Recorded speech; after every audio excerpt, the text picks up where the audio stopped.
They told you it was about faith, about protecting the soul, but the screams in the cellars of Seville, those weren't cries of the damned, they were the last breath of truth. And now I'm going to show you what they buried under centuries of silence.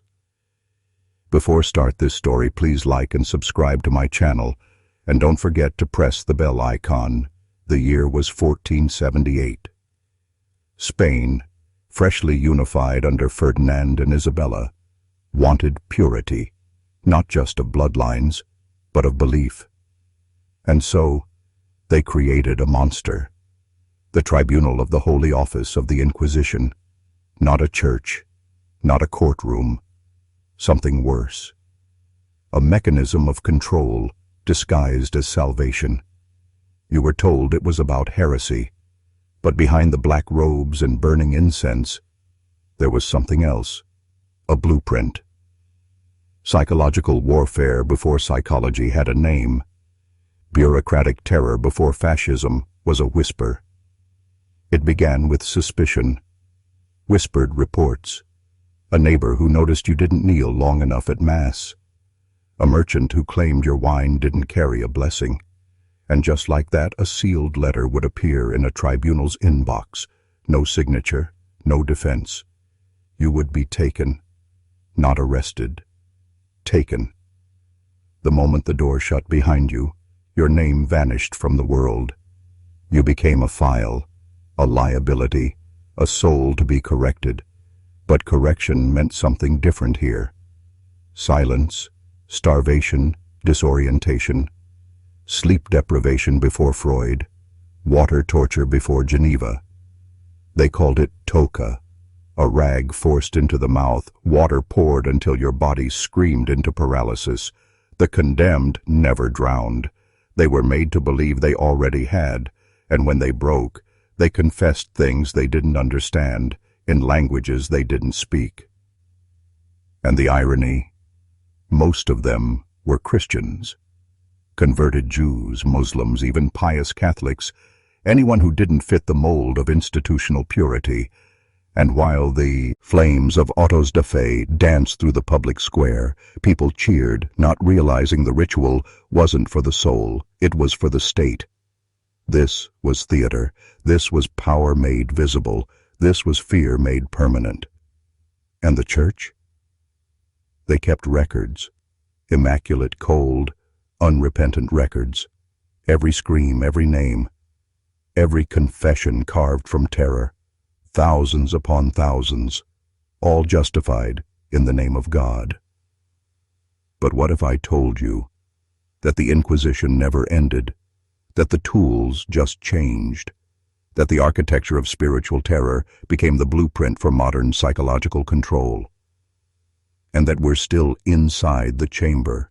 They say history is written by the victors, but the Spanish Inquisition didn't just write it. They bled it onto parchment. Inside the archives of Simancas in Toledo, the handwriting remains, trembling, frantic, brown with dried blood. These weren't clerical records, they were trophies. The Inquisition didn't kill with rage, it killed with patience. Every accusation was filed, every confession catalogued, every execution scheduled. This wasn't chaos, this was a system, a bureaucratic nightmare wrapped in scripture. And here's what they never told you. It wasn't about belief. It was about control. The crown and the cross had merged. Religion became the operating system of empire. And if you questioned either, you disappeared. Families erased, property seized, children re-educated. They called it purification, but it was ethnic cleansing in slow motion. Jews and Muslims who had converted, conversos, were monitored, interrogated, dissected. Why? Because conversion was never enough. They wanted loyalty in the marrow of your bones, generational obedience, behavioral orthodoxy, the kind of submission that outlives the body. And here's the part they buried deepest. These methods, these tactics, they worked. They worked so well that modern institutions borrowed them. Interrogation manuals, isolation protocols, psychological breaking points. The Inquisition wrote the first draft of the modern surveillance state, and you were never meant to read it. But control doesn't just thrive in violence, it thrives in ritual. The Spanish Inquisition understood this better than any regime before it. Public penance wasn't just punishment, it was theater.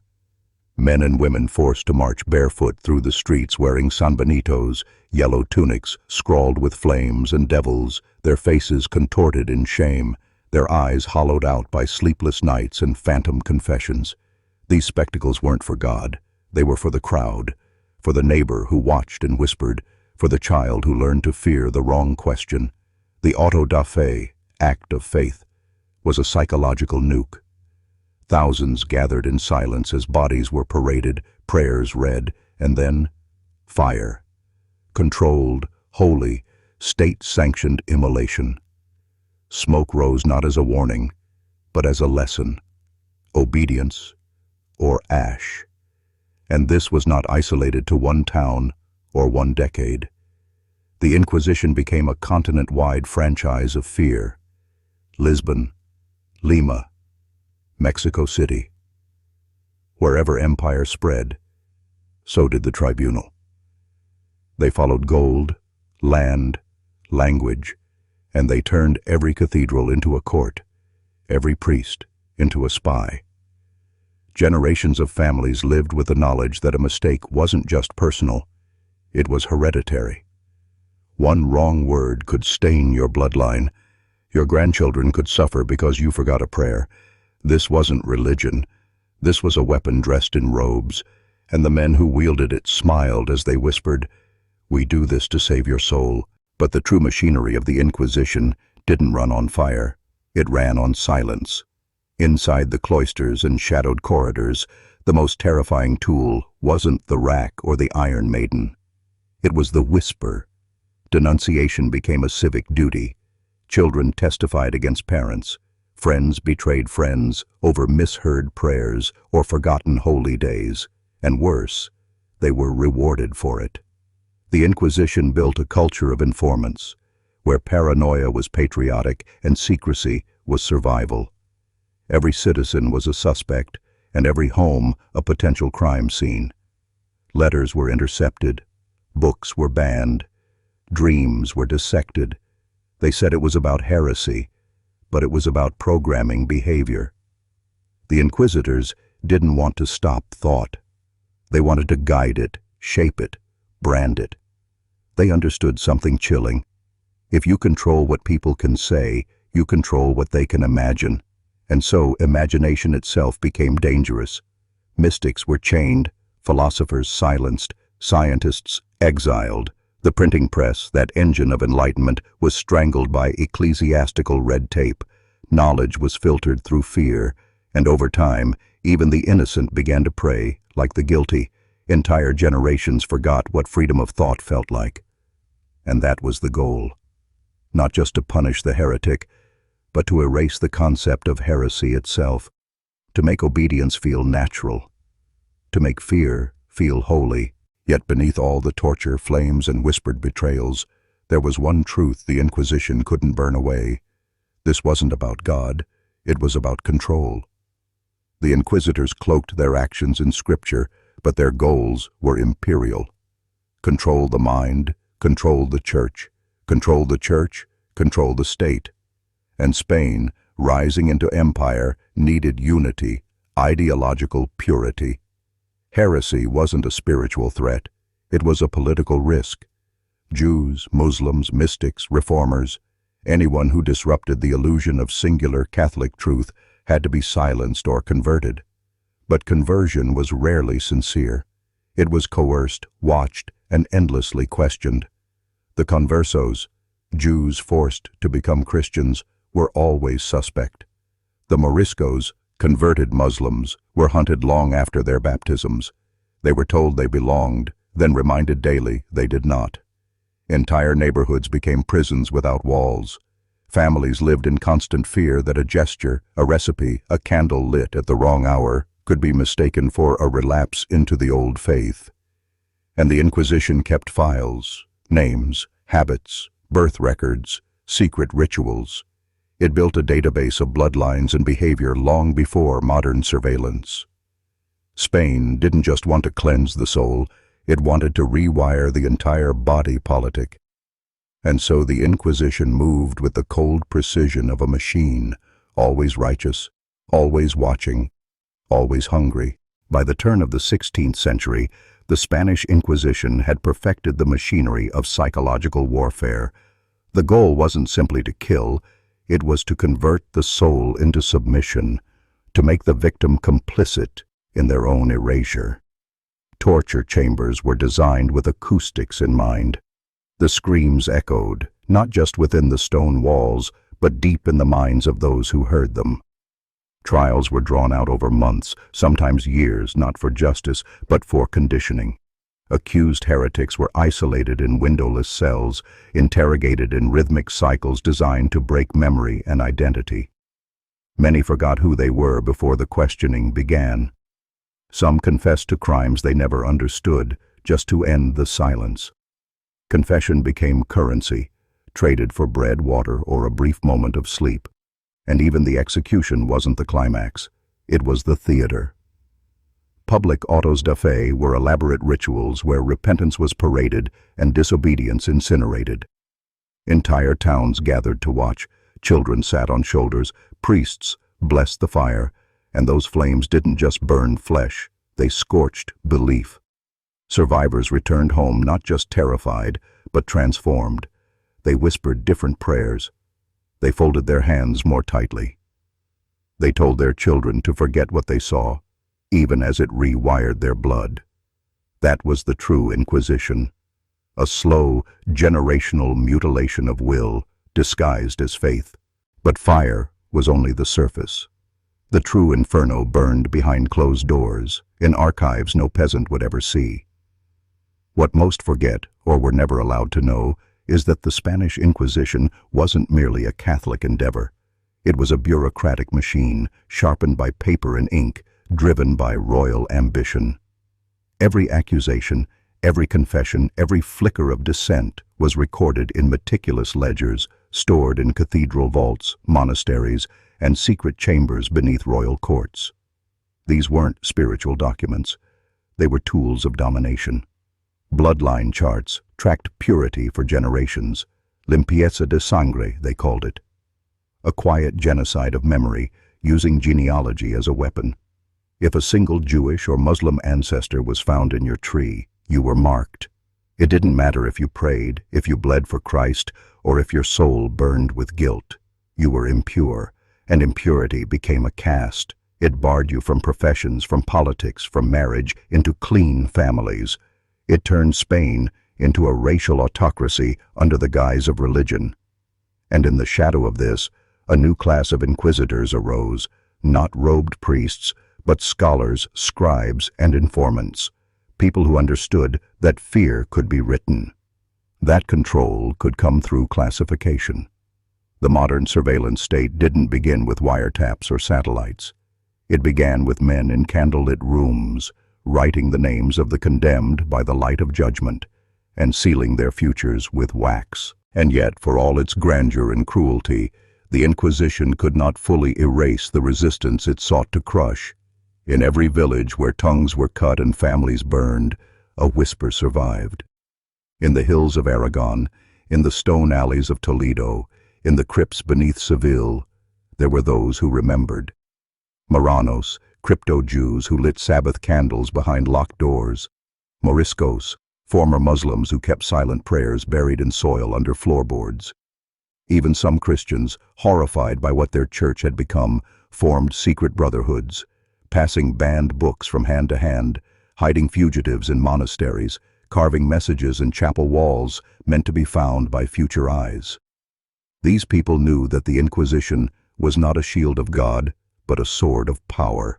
They knew the price of memory, and they paid it.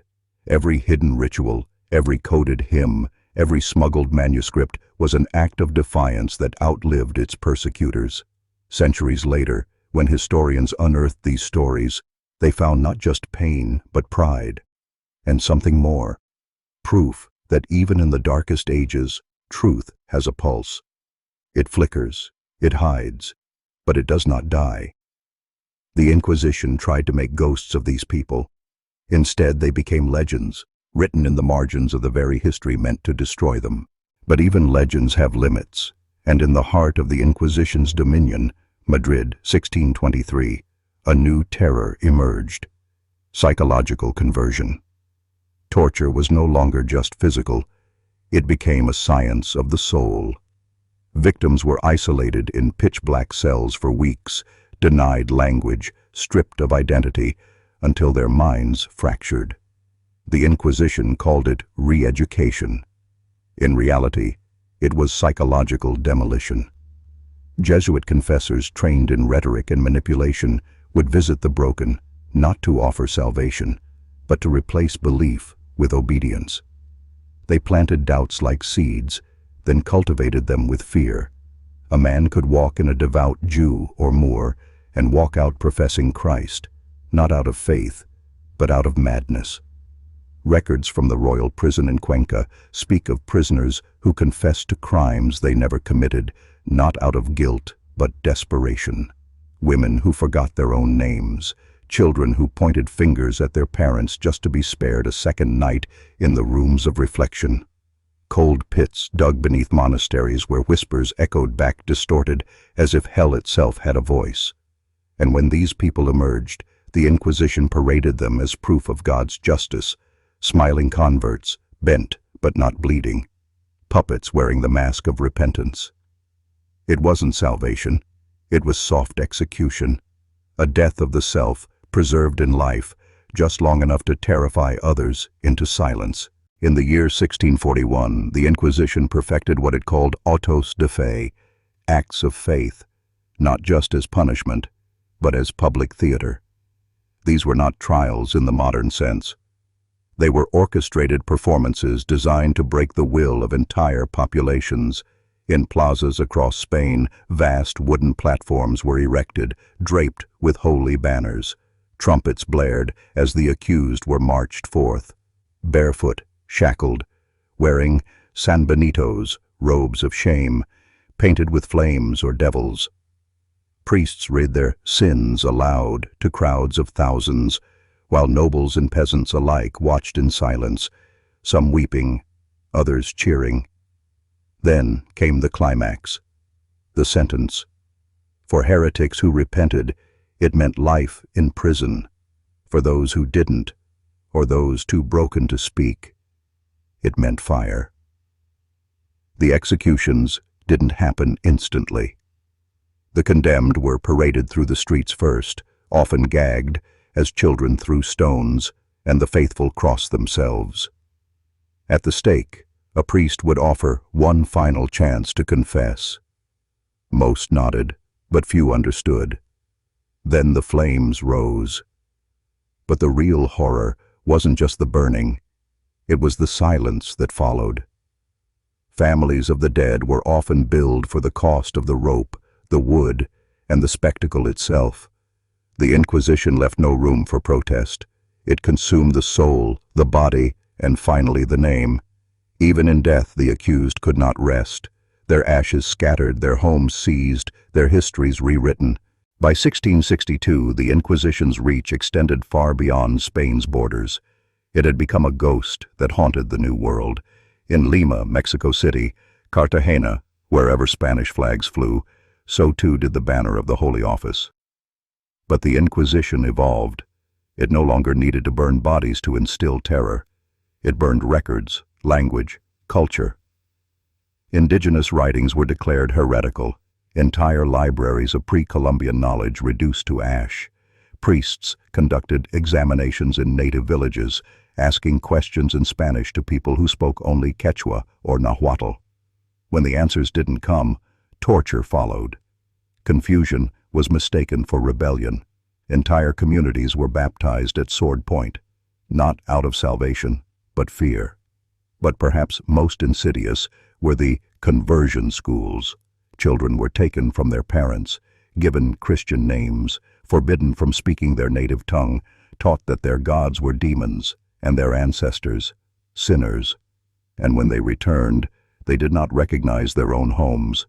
This was psychological genocide, cloaked in the garb of redemption.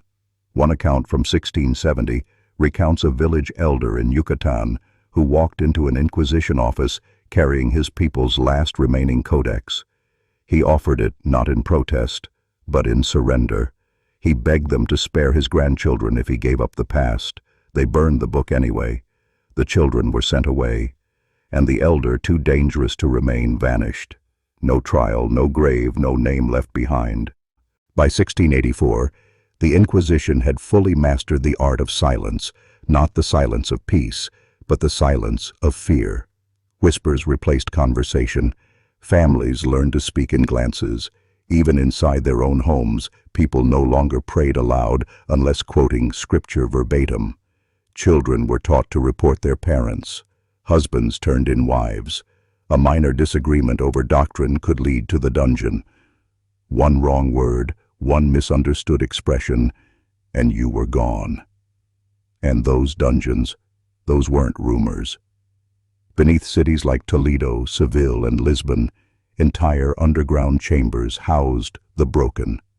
Narrow stone corridors, cells without light, air that stank of mold and madness. Many prisoners were not even told what they were accused of. They were kept in isolation, hearing only the screams of others through thick walls. Some inmates invented imaginary friends just to survive the endless nights. Others began to believe they were guilty, that something inside them must deserve this. Psychological torture was as vital as the rack or iron boot. The goal was not justice, it was obedience. And when these captives emerged, if they did, they were no longer people. They were ghosts wearing skin. Records from 1687 show one man who had been arrested for merely owning a French Bible. After 13 years underground, he was released into the same street where he'd once preached compassion. He didn't speak a word. He sat against a church wall for 4 days before dying. The townspeople buried him in silence. No name, no stone. The church marked the case, closed. By 1692, the Inquisition had become a living contradiction, both omnipresent and invisible. Its influence was embedded in everything: sermons, schools, trade routes, even medicine. Doctors were instructed to diagnose spiritual corruption before physical illness. Mental health was treated as demonic possession. The sick were bled, exorcised, or locked away in monasteries. But it wasn't just the body that suffered. It was the soul of civilization itself. Cities like Zaragoza and Valencia turned into theaters of performance, where piety was a mask and fear the script. People pretended to be holier than they were, reciting prayers with mechanical precision, attending confession twice a day, giving donations they couldn't afford, just to be seen doing it. And those who didn't, those who asked questions, they vanished. Arrests no longer needed evidence. The Inquisition began using invisible warrants, summons delivered by word of mouth, no paper trail, no court record. A man could be pulled from his bed, blindfolded, and never seen again, and no one would speak of it. To do so would be to join him. A particularly chilling account from 1694 describes a traveling bookseller who offered a handwritten volume of Roman poetry to a parish priest. The priest accepted the book, but reported the man. That evening, the bookseller disappeared. The book was burned publicly. A week later, a boy found a single bone in the fire pit. The local friars buried it in a small wooden box labeled, "He knew too much." By 1701, the Inquisition no longer needed chains. The chains were internal, wrapped around the mind, the heart, the instinct to speak, to think, to remember. Entire generations were raised in a psychological prison, their parents already broken, their grandparents buried without names. The people forgot how to doubt. They forgot how to imagine. Art shriveled. Music became only hymns. Literature, if allowed, was confined to approved religious text. But even within this controlled decay, something darker grew in the hidden spaces. Underground libraries, secret symbols carved behind false walls, coded language passed through sewing circles or bread loaves. Memory became an act of rebellion. A single word, whispered, sung, carved, could cost a life. Yet the risk was taken again and again by those who believed the soul was worth the flames. In Salamanca, 1703, a young girl named Isadora was found painting a mural of stars on the back wall of her school. The stars weren't random. They formed constellations banned by papal decree for being astrological. She was arrested, interrogated, and when asked why she painted them, she answered simply, "So we don't forget where we are." She was burned the following month. But that night, across the city, 13 more star murals appeared on alley walls. Some were drawn in chalk, others carved into doors, others scratched into the dirt with broken glass. The fire didn't stop the memory, it ignited it. By 1711, the Inquisition had infected time itself. Days no longer passed like a river. They ticked forward like a metronome of fear. Every hour was accounted for, every action recorded by someone, somewhere. Curfews became doctrine. Evenings were for prayer or isolation. The air after sunset felt different, thicker, slower, charged with anticipation. It was during these silent nights that the midnight registrars operated. Men who walked street to street with ledgers in hand, knocking on doors to verify who lived where, who prayed when, who spoke out of turn. They carried no weapons, just quills, ink, and a seal of the Holy Office. But they were more feared than soldiers. One such registrar, Father Duarte, was known for never speaking. He only pointed to a name, to a door, to the shadows. When he pointed, someone disappeared. By 1714, the people of Toledo developed a signal, a cracked window with a single candle placed at the edge, a symbol to neighbors. One of us is gone. Eventually, the candles outnumbered the windows, entire streets lit with ghostlight. And still, the registrars walked. One anonymous diary found decades later said it best. There were 2 Toledos, the one that prayed and the one that burned inside. In 1720, the cities of Spain began to rot from the inside, not from plague but from silence. The Inquisition had done what no war, no famine, no fire could do. It had made neighbors forget each other. People stopped asking questions. Doors remained shut, even during weddings, even during funerals. Children were taught not to speak unless spoken to, and even then, only with proper citations from Scripture. The human voice became dangerous. In Seville, an underground resistance tried something radical. They began to laugh. Hidden beneath a collapsed theater, actors and poets who had once performed for royalty now recited absurd verses in complete darkness. Laughter, they believed, was memory's final defense. It echoed off stone, spread through tunnels, and reached places the inquisitors couldn't go. But in 1723, someone talked. The theater was stormed. 13 men and women were burned in the city plaza, their ashes scattered in silence. Yet on the anniversary of their death, each year, a single chair would appear in the plaza overnight, old, wooden, cracked, and tied to it a mask of comedy carved in bone. The church never removed it. They feared the laughter might start again. By 1731, the Spanish countryside bore scars the cities refused to acknowledge. Abandoned chapels swallowed by weeds, farmhouses with crucifixes nailed upside down, and trails that vanished where screams once ended. But deeper still were the monasteries, the forgotten ones, carved into mountain hollows where the Inquisition sent those they called spiritually corrupted. These weren't prisons. They were silencing chambers, no bars, no guards, just cold stone and a vow. You will not speak until God returns. One such monastery, San Lázaro del Silencio, was found in 1912 by accident, buried under rock slides. Inside were 44 perfectly preserved corpses, seated in pews, hands clasped in prayer, mouths sewn shut with golden thread. None had names. No records of their sentencing existed. But on the altar, etched into obsidian, was a single phrase: "When man speaks falsely in God's name, the tongue is a weapon." The Vatican denied involvement, but whispered documents, the Codex Muta, suggest these silencing houses were widespread, some still undiscovered. Even today, hikers near the region speak of hearing hymns with no source, of feeling watched when alone, and of dreams where their own mouths bleed gold. In the winter of 1744, a black-cloaked man arrived unannounced at the archives of Salamanca, carrying a single item, a book wrapped in flayed leather, sealed shut with 5 wax stamps bearing unfamiliar symbols. He said nothing. He handed it to the archivist, then vanished into the snow. What followed was never formally documented, but 3 weeks later, every scholar who had touched the book was dead. Some had burned themselves alive in their studies. Others were found frozen, their eyes open and mouths packed with ash. The book became known as El Evangelio Silenciado, the silenced gospel.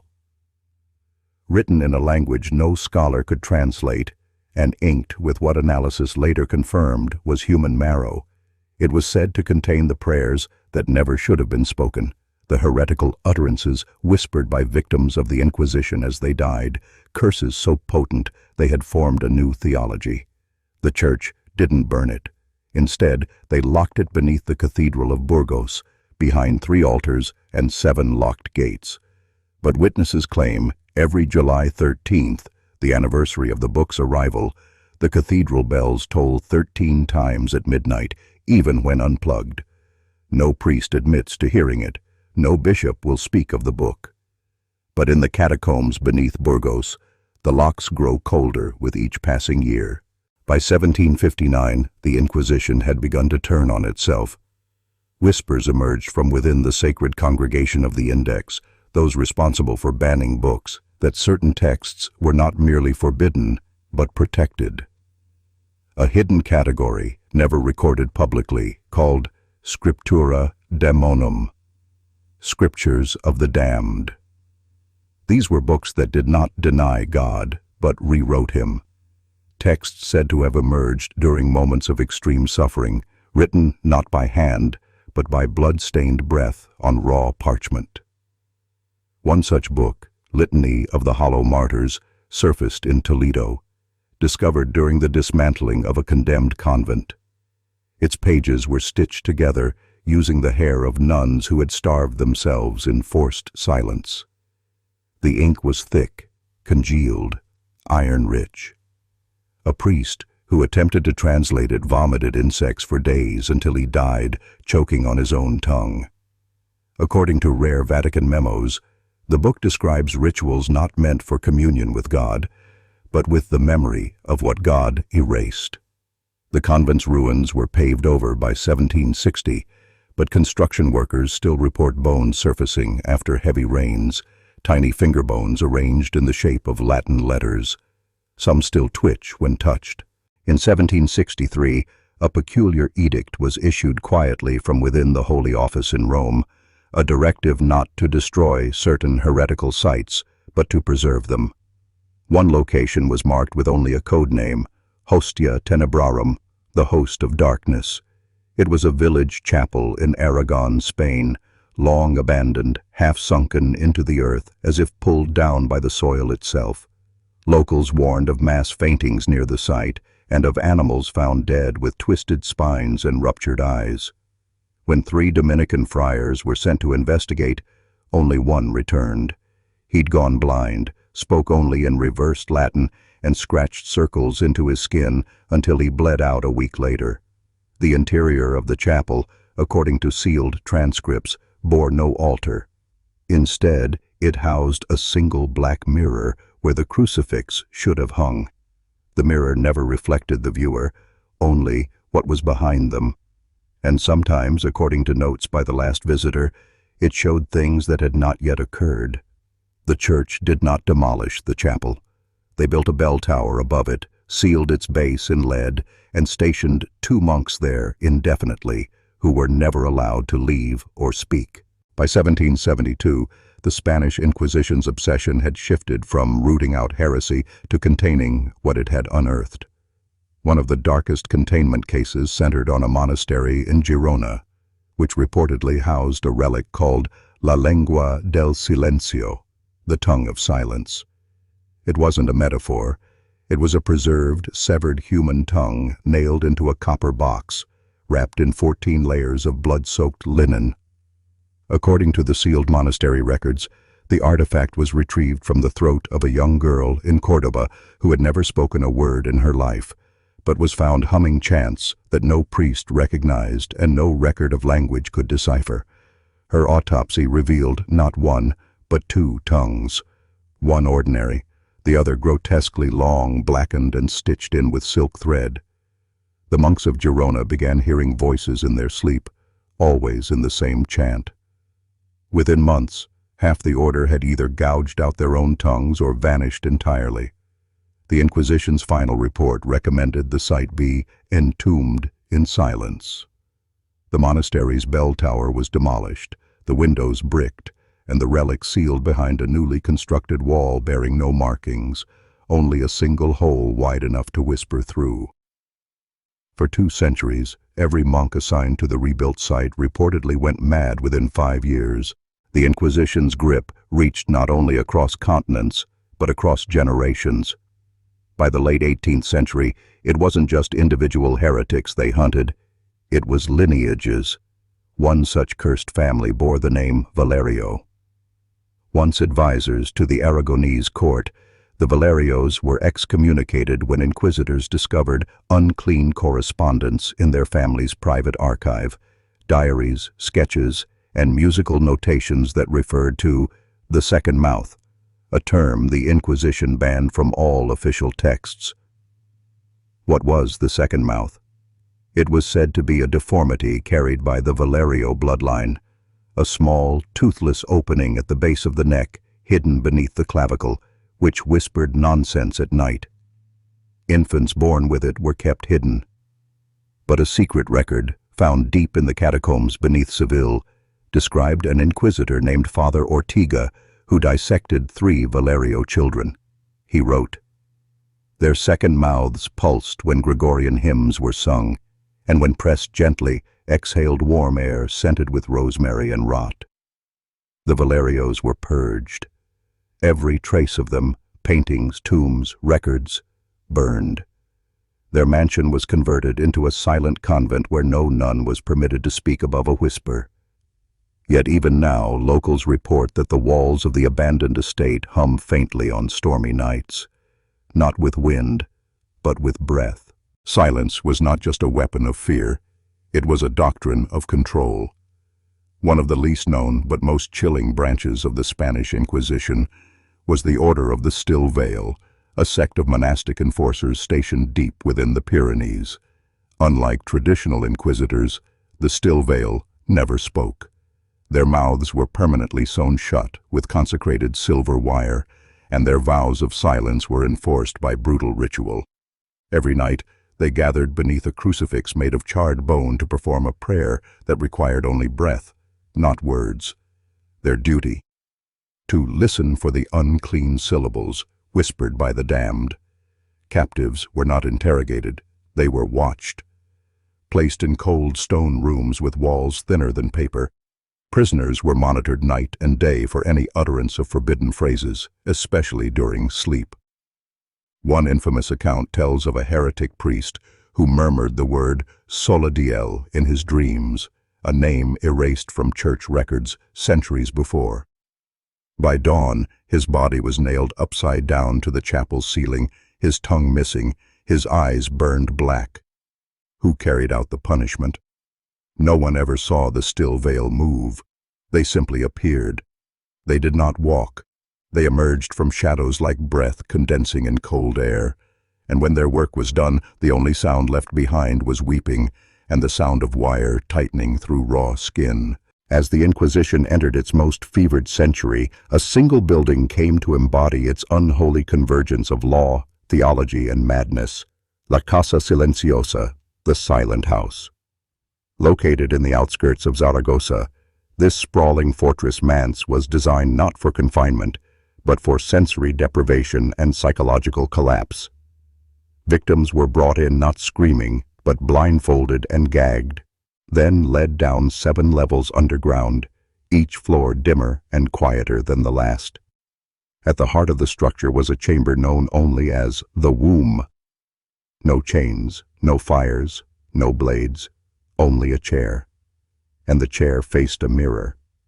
The condemned were left alone in this room for days, sometimes weeks, given only enough food to survive. They were told nothing. They heard nothing.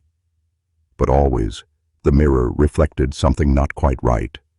A second shadow, a face not quite theirs, or eyes that blinked out of rhythm.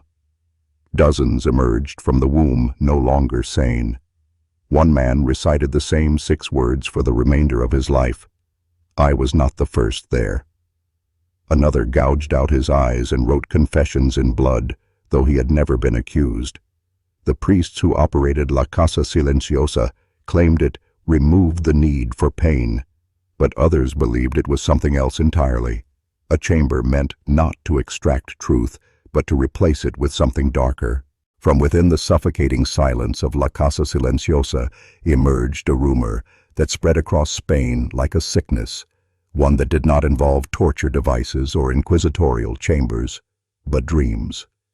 It began with 3 scribes assigned to transcribe confessions. These men, devout and sober, each began experiencing identical nightmares, visions of a long corridor lit with candles that could not be blown out, a procession of faceless monks humming a hymn that reversed itself halfway through, and a red book that opened to pages that bled. One scribe went mute. Another fled Zaragoza, never to be found. The third, Brother Hernando, began writing compulsively by candlelight, his hands blistered, his face drawn and colorless. What he wrote was not in Latin or Spanish, but a shifting alphabet no one could decipher. When the Inquisition investigated his quarters, they found the walls covered in the same script, drawn in ash, and what appeared to be fingernail scratches. He died after reportedly uttering a single sentence in a dead Andalusian dialect. It watches through what we forget. The inquisitors burned every scrap of his writing, yet in a sealed box beneath the floorboards, they found a mirror wrapped in chains. The same mirror described in the records of the womb, and in its dust-covered reflection, several reported seeing a second face behind theirs, smiling faintly. By the late 18th century, the Spanish Inquisition, while publicly waning, privately doubled down. Fewer auto-da-fés, fewer public burnings, but more secrecy. Deep in the bowels of Toledo, beneath the shattered remains of an old synagogue long since converted into a records hall, a sub-level was discovered during unauthorized excavation. The Vatican denied its existence, but within that buried chamber, archivists found dozens of cuadernos negros, black notebooks, bound in flayed skin and marked with an emblem long thought fictional, a crown of thorns wrapped around an open eye. These weren't logs. They were confessions, not from prisoners but inquisitors. Each volume chronicled descent into madness, visions, distortions of time, voices that mimicked loved ones but always got something slightly wrong. One entry described a hidden council calling themselves Los Once Calados, the Silent 11. These were not bound by Rome, not recognized by Spain. They acted from a single room with no doors, where verdicts were whispered into fire. Some suspect these were the true architects behind the Inquisition's darkest actions, operating like phantoms inside a collapsing house. When the black notebooks were read aloud in 1791, 6 readers went blind for no medical reason. The rest began carving their own tongues out within days. None survived. The books were resealed, but one was stolen. It reappeared in 1938 in Berlin, just before the rise of something worse. By the turn of the 19th century, the Spanish Inquisition had lost much of its political leverage, but what it lost in public influence, it compensated for in occult depth.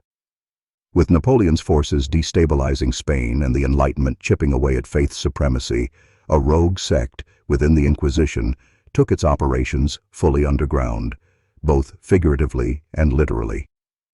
They called themselves La Hermandad del Último Silencio, the Brotherhood of the Final Silence.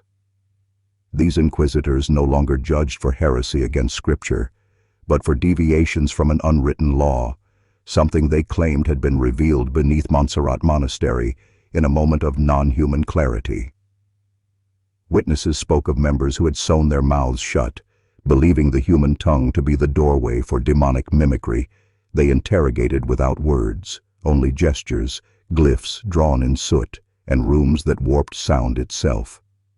The Brotherhood operated in echo voids, chambers designed to erase even the sound of a heartbeat. Prisoners left these rooms not dead, but unmade. Records show they stopped recognizing their own names, their own reflections, or even the concept of outside. A single mention of this brotherhood in an 1811 Vatican communication was blacked out with wax and never acknowledged again.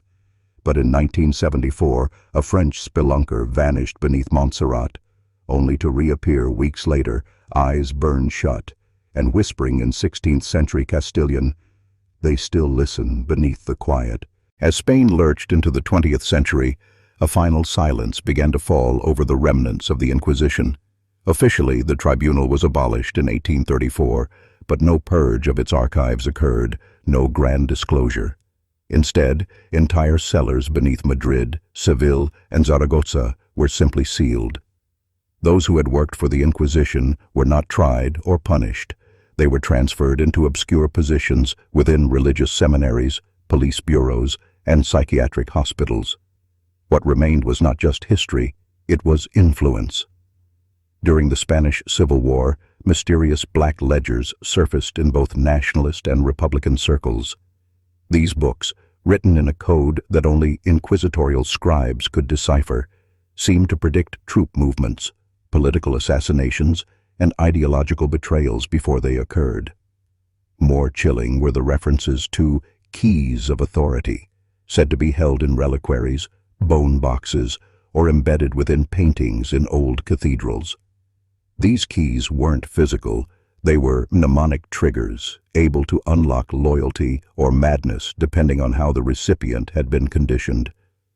Survivors of early Franco prisons described interrogations conducted in total darkness, guided by Gregorian chants warped into minor keys.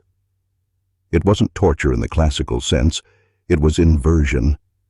Prayers turned inside out, symbols reversed, morality flipped into a mirror of itself. What was the ultimate purpose?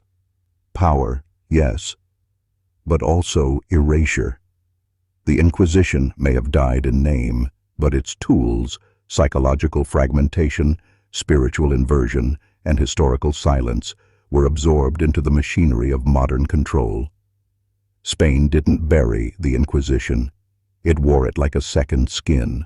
Even after the supposed dissolution of the Inquisition, its reach extended into the very psychology of the Spanish people. Generational silence became the new tribunal.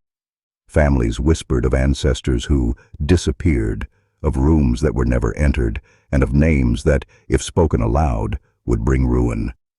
Schools no longer taught the Inquisition as history. It became folklore, a cautionary tale repackaged as myth.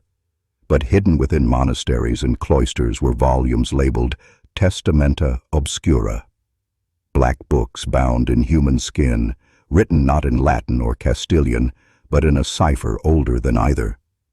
These weren't just records of trials or tortures, they were psychological scripts, repetitive mantras, glyphic sequences, and inversion protocols meant to restructure the mind itself. Survivors of state asylums in the 1940s recalled hearing voices behind the walls, chanting in rhythms they couldn't ignore. The voices weren't delusions. They were played, hidden in vents and between floorboards.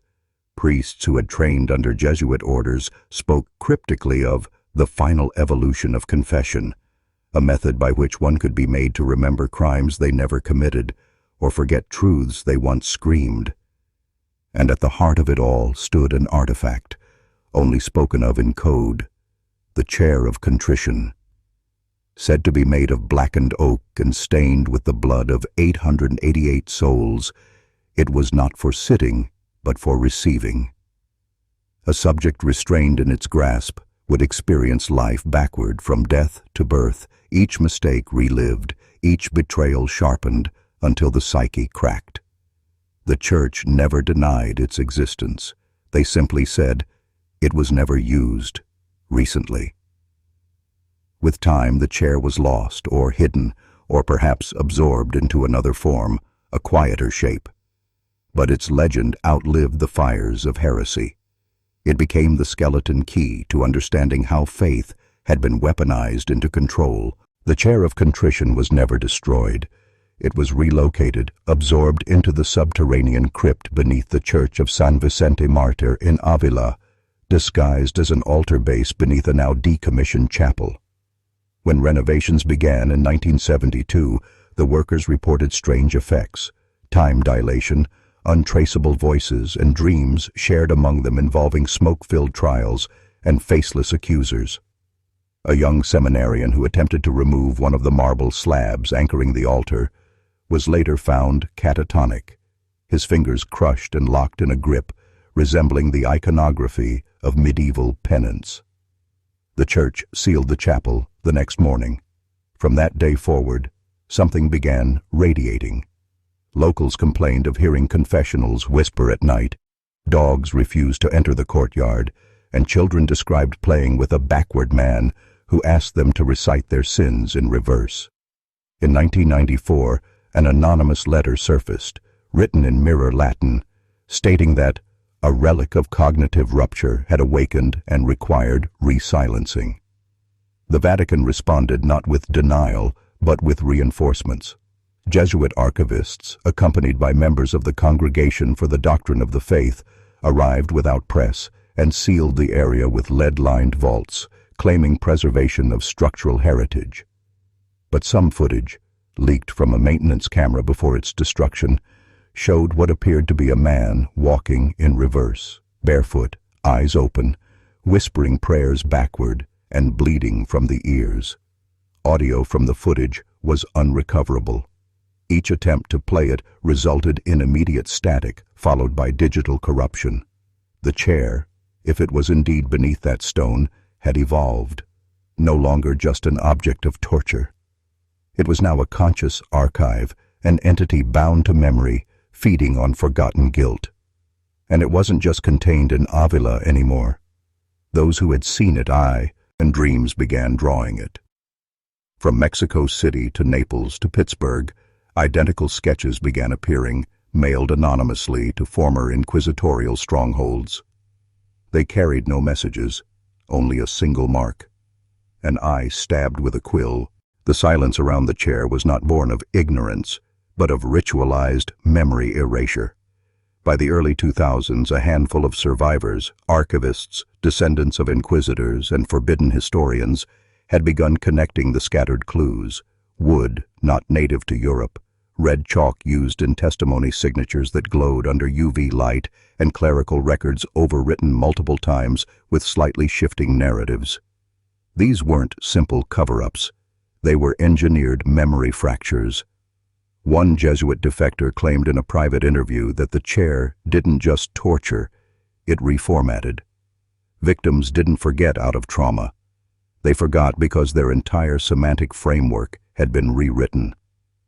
Words like guilt, mercy, and truth became untranslatable within their minds. They spoke in tongues composed of half-formed prayers and numbers that repeated in palindromes. The defector described a moment in 2003 when he found a scroll behind a false panel in Salamanca's crypt. It contained only 3 sentences, each in a different language, each referring to the chair as a vessel of retraction. The scroll was wrapped in human skin. He was instructed to burn it. Instead, he photographed it, then disappeared the next day. His room was found empty except for a puddle of ink and a cracked mirror. Since then, odd academic suicides have dotted the map. A linguist in Prague who began speaking in backwards Gregorian chant before hurling herself into a bell tower. A historian in Quebec who carved the phrase, "Forgive the unmade," into her chest. These are not coincidences. The chair's pattern is recursive. It doesn't just punish. It pulls memory into itself and rewrites it over and over, until even time frays. It doesn't need to be touched to affect you. You only need to remember it. By the time Vatican archivists reopened the sealed chamber in 2012 under the guise of routine renovation, what they found wasn't decay. It was preservation. The air was unnaturally still, heavy, like it had been waiting for something. The chair, long thought removed, was still there, immaculate, not rusted, not crumbling, intact, as though untouched by centuries. Worse yet, the room was warm, faintly humid, as if recently occupied. The stone floor beneath the chair bore fresh drag marks, as if someone had recently been pulled backward. An infrared scan revealed faint heat signatures in the stone, 5 elongated shapes in a perfect semicircle, matching the precise configuration described in 1492 torture records. A nearby journal, belonging to a recently deceased bishop, lay open on the floor. One entry read, "The wood prays when no one is near. It sings when you blink." Forensics reported no fingerprints, no blood, but they did find tooth enamel fragments embedded in the seat's base. Not old, not fossilized, fresh. Somewhere between 2011 and 2012, someone sat in it again. The church denied the discovery, claiming no chair was found. But the whistleblower, a restoration expert named Lucian Ferrara, shared a single grainy photo before disappearing. The photo shows a dark wooden throne, claw-footed, flanked by walls engraved with what appears to be a hybrid of Hebrew, Latin, and Babylonian cuneiform. Ferrara's email subject line was simple: "It remembered us." And that's the truth about the chair. It never stopped working. The Inquisition never ended. It just found new language, new faces, new rituals. Now it's not fire and iron. It's silence, memory erasure, psychological inversion. And in its silence, the chair still speaks, just not in words anyone dares to write down. And so, we arrive at the closing of the blackest ledger the church never penned, the macabre history of the Spanish Inquisition, not the version written in sanctioned textbooks, not the whispered accounts of victims, but the one carried in silence, in brick, bone, and ritual. The chair remains. The doctrines remain. The architecture of control, once masked in incense and parchment, now thrives behind data vaults and psychiatric institutions. The spirit of the Inquisition is not a relic. It is methodology, refined, renamed, redistributed. When we speak of correction, re-education, spiritual realignment, we echo the same words carved into the lips of the condemned. The system didn't fall, it simply changed its clothes. Bureaucrats replaced bishops, pharmaceuticals replaced exorcisms, and now the flames are digital. The rack made of language, the heretic condemned by silence. It is not faith that fed the Inquisition. It was fear. And where there is fear, there is always architecture to contain it. So the next time you feel the chill of judgment or the urge to comply without cause, ask yourself, what part of you remembers the fire? Because this wasn't just a Spanish horror. This was a blueprint, buried in our blood, inherited like a family curse. And we, you and I, we are the last link in the chain. To understand it isn't enough. To name it is dangerous. But to ignore it is to invite it back. So remember the chair. Remember the silence.